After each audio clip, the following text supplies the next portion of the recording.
3,050 টাকা কম দিতে হবে। তাহলে তো জানতাম পেট্রোল ডিজেল 100 টাকার দাম কিনতে হচ্ছে, তাই তো 90 আর 100। তো বলতে পারতো যে গরিব হিন্দুরা পেট্রোল ডিজেল 60 টাকায় কিনবে, মুসলমানরা 90 বা 100 টাকায় কেন? চালের দাম, ডালের দাম, নিত্য প্রয়োজনীয় জিনিসের দাম বাড়ছে না কমছে ভাই? তো মুসলমানরা শুধুমাত্র সাফার করছে না, হিন্দু ভাইরাও সাফার করছে, সব সর্ব সম্প্রদায়ের মানুষ হচ্ছে। কিন্তু মোদী এখন বলছে মুসলমান মেয়েদের জন্য, গরিব মুসলমানদের জন্য উপকার করার জন্য এই আইনে সংশোধন এনেছি। শুনে কিন্তু জান ঠান্ডা, বলে সাধারণ মানুষের জান ঠান্ডা হবে। কিন্তু আমাদের মতো তো একটু বোকা ছেলে আমরা, আমাদের জান ঠান্ডা হচ্ছে না।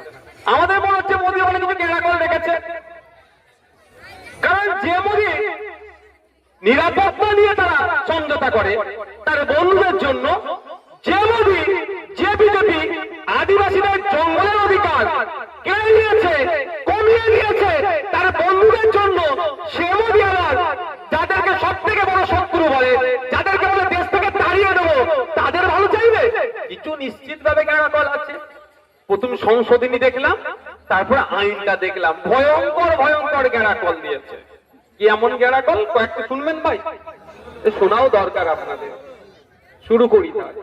প্রথমে বলছে যে আইন ছিল 1995 সালের একটা, এর আইন অনেক দীর্ঘ, স্বাধীনতার আগে থেকে ওয়াকফ আইন আছে, কিন্তু 1995 সালে ফাইনাল আইন। তারপরে 2013-তে একটু সংশোধনী হয়েছিল। 1995 সালের আইনে বলা ছিল ওয়াকফ সম্পত্তি নিয়ে কেউ দুর্নীতি করলে 2 বছর পর্যন্ত তাকে জেলে রাখা যাবে।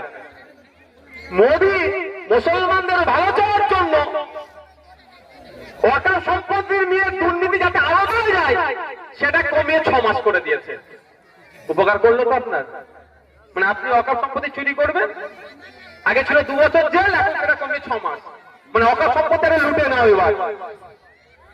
আগে ছিল ওয়াকফ সম্পত্তি থেকে যে রেভিনিউ আসতো বছরে 7% ওয়াকফ বোর্ডকে জমা দিতে হতো। মোদী ওয়াকফ বোর্ডের মাধ্যমে, আপনি আমি সবাই জানি কিছু সামাজিক কাজ হয়, সেই ওয়াকফ বোর্ডে এখন মোদী ওয়াকফ বোর্ডকে এত শক্তিশালী করতে চেয়েছে, মাত্র 5%, 2% কমিয়ে দিয়েছে। মোদীজির উচিত ছিল বলা 7% ছিল আগে, এখন ওটাকে 14% করা হোক। ওটাও ছোট বলে রেখে দিলাম।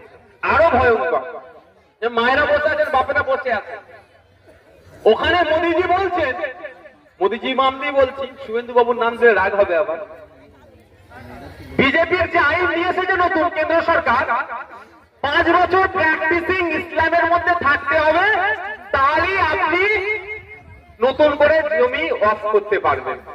এই ওয়াকফ কি শুধু আল্লাহর জন্য হয়? আমি সবাই বলছে ওয়াকফ মানে আল্লাহর জন্য, আল্লাহর জন্য বলছে, কিন্তু আমি তো এরকম ভেবে পাচ্ছি না। ওয়াকফ 2 রকম হয়, ওয়াকফে আওলাদ, ওয়াকফে লিল্লাহ। একরকম ওয়াকফ হচ্ছে আল্লাহর জন্য, মাদ্রাসা, মসজিদ, ঈদগাহ। আরেকটা হচ্ছে ওয়াকফ যে আমার 2 বিঘা জায়গা আছে, এই জায়গাটা আমি যদি ছেলেদের নামে ওয়াকফ করে যাই তাহলে এটা বিক্রি করতে আর পারবে না, আমার ছেলেদের থেকে চাষবাস করে এ করে হ্যান করে তান করে খাবে। আর যদি এমনি দিয়ে যাই, ছেলে বিক্রি করে দেবে, আর সেটা ভোগ করতে পারবে না। আর ওয়াকফ বোর্ডের মাধ্যমে যদি রেখে যায় সম্পত্তিটা, ছেলে তার